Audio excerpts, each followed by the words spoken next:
You knew it was coming, didn't you? I just finished watching Ripper or something, some presenter from Geeks and Gamers.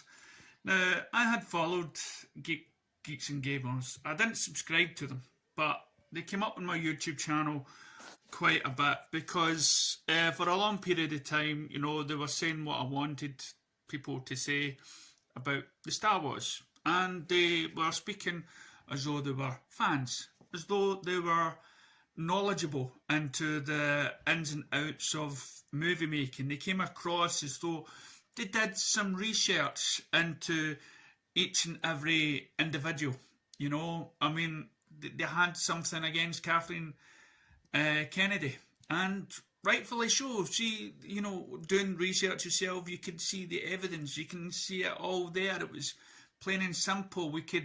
She did have an agenda. Everything was true about that sort of her plans for the universe and everything else. And when you watch the interviews that she did, the evidence again was there. Everything that they said about these certain people was there. But then comes Zack Snyder. Zack Snyder. Now, you must believe that Geeks and Gamers started with a guy called Jeremy. Now, I do not know the backstory to his politics, to anything. I believe, watching some of the stream, he has people of different backgrounds. He has a producer that has a different political view. To be honest, I hate politics. And that's something you shouldn't really bring into YouTube. You shouldn't be talking about it unless you're a politician. So anyway, so you have these. So when this campaign for the Snyder Cut started, I really got involved into discovering who Zack Snyder was. I backtracked and watched all of his movies because I heard it was like long before when Man of Steel came out, and I heard Zack Snyder was directing it. So I went back and oh man, he directed 300. That's fantastic. Then I started watching interviews and his passion for the DC heroes, and I watched Watchmen and everything else, and I grew a Facebook page.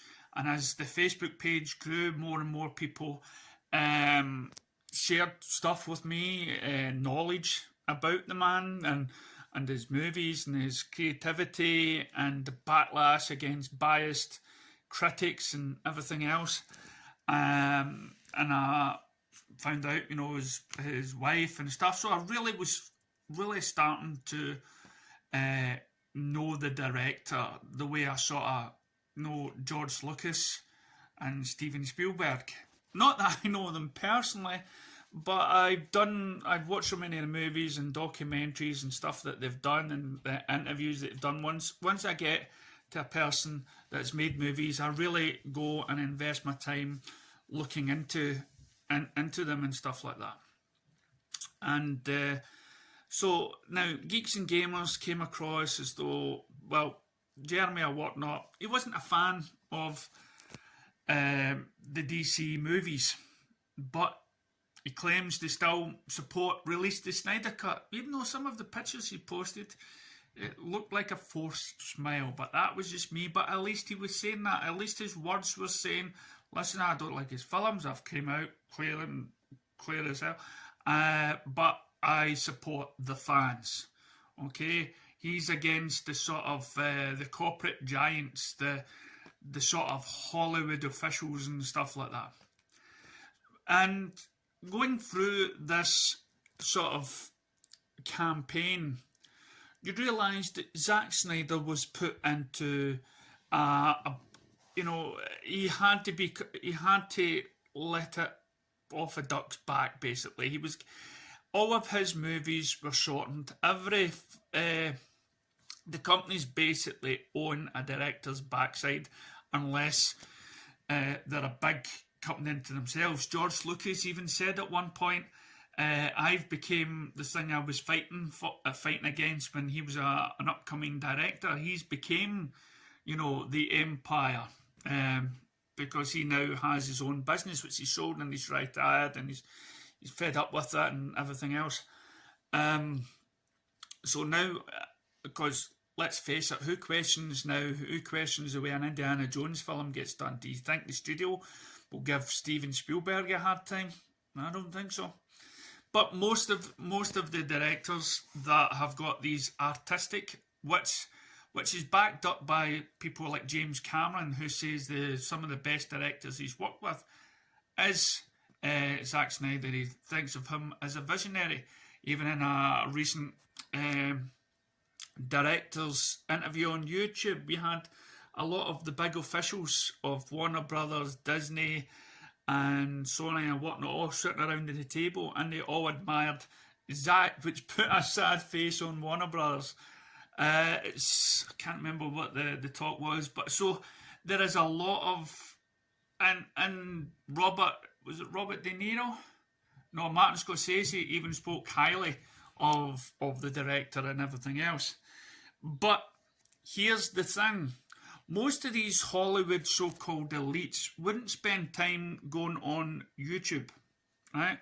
They stay, most directors and everything else stay away from social media, right? Most of these people that Geeks and Gamers go to attack are the ones that think that they're above it all. And they hammer it because these, people like Kathleen Kennedy, that's high up there. But that's not Zack Snyder. Zack Snyder, when he first heard of the sort of movement going on, he was talking to the fans. He was saying yes.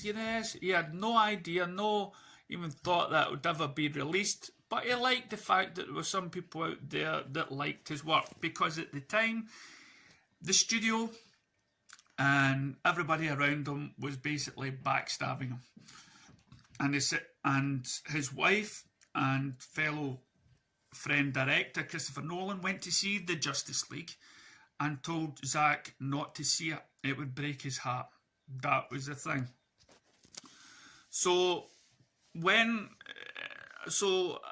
as the fan movement got bigger and planes started flying about the place, it gave Zack Snyder the power to go to the studios and basically says, well, listen, you want my film? I want to give the fans, the people, what they ask, what they want. And then what he done was he went on YouTube and he told the fans, and he got Ben Affleck, Ray Fisher, who again we all support because he was there. He saw some of this backstabbing and some of this bad treatment behind the scenes, and Jason Momoa also. But everyone, if you catch your mind's back to sad Affleck, that they all knew the truth, how badly this film was, how badly they were treated on set, and how quickly they came aboard to release the Snyder Cut. And a lot of people around the world and around the business who's been in contact with Zack Snyder, even one of the team members of Geeks and Gamers even has his phone number, the one that actually started this so-called charity event for the stream. I actually had his phone number. I knew exactly what type of man he's got. He's a friend. He doesn't think he's better than you. He's an average Joe. He's not one of these so-called business elite people.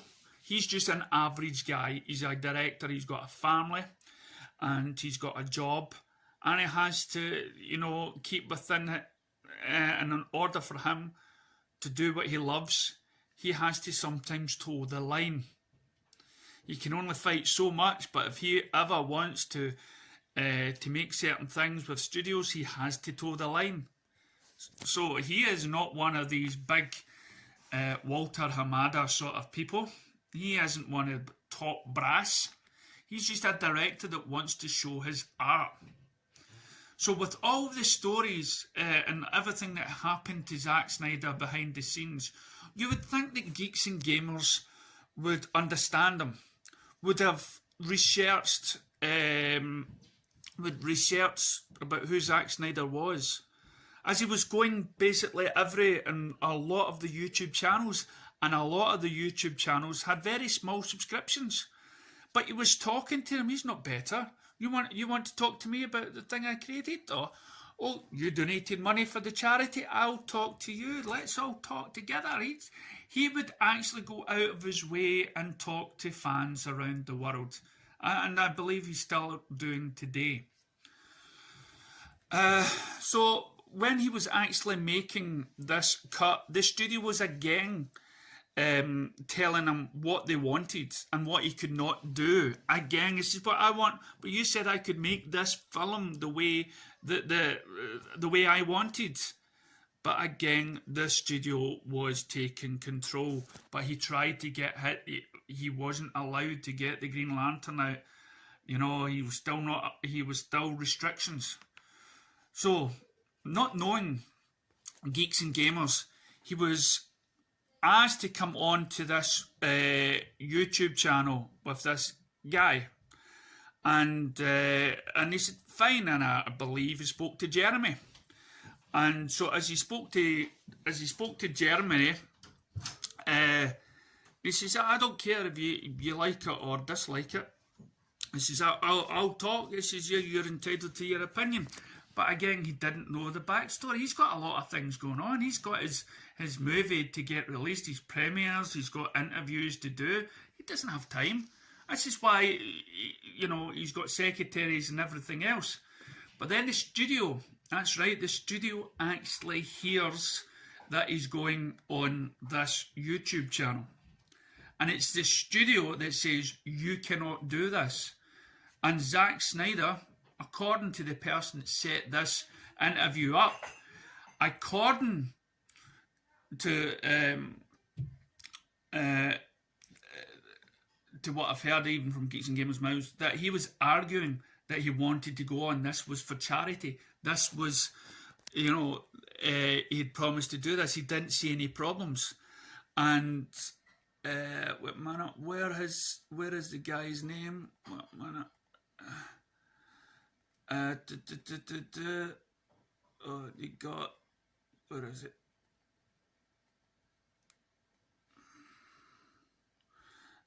You got, his name is Uche Nwanne. I'm sorry if I'm not speaking that right, but he's been in that sort of frame, and he's doing his American football thing stuff. And the politics behind it. And he was on the phone to Zack trying to get things done. And unfortunately, Geeks and Gamers, yeah, they've got a reputation that studios dislike. So they have basically told Zack Snyder not to do the interview, and that the Geeks and Gamers were a hateful sort of page, and I don't know what they told Zack. Maybe they said they were some sort of racist and everything else, and that you should not be associated with them.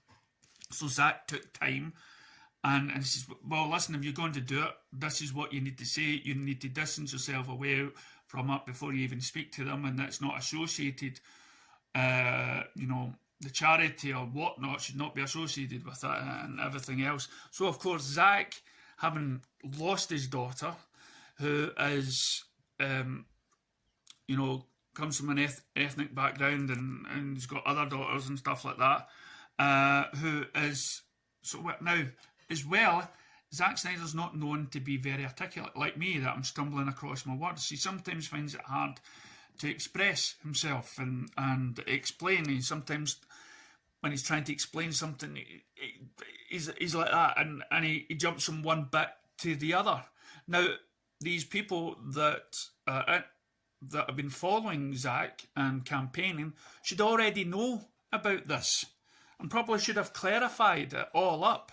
So he comes onto the station, and he doesn't actually say anything really that bad as far as I'm concerned. All he was saying is, listen, he believes, you know, he's got I can't have. Now it's said. See, I'm starting to act like Zack Snyder now. So the agreement was to take the Geeks and Gamers logo away, and Uche was trying to, and he kept on refreshing his page, and he says, "Oh God, it's still there. It's still there." So of course, when Zack comes on, and he's got his premiere to go to, he says, "Listen, I have to, and he had to say what he had to say, but he had to also express what he feels."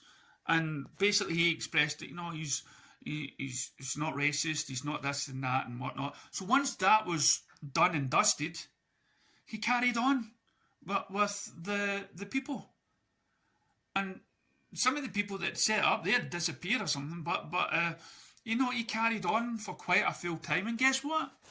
Because he was talking to Geeks and Gamers or whatnot, or Uche Nawari's podcast, he was actually late to the premiere. So what happens next is the next day, you've got people like, what's his name?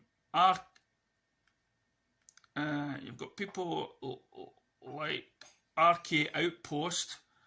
You've got Young Ripper. And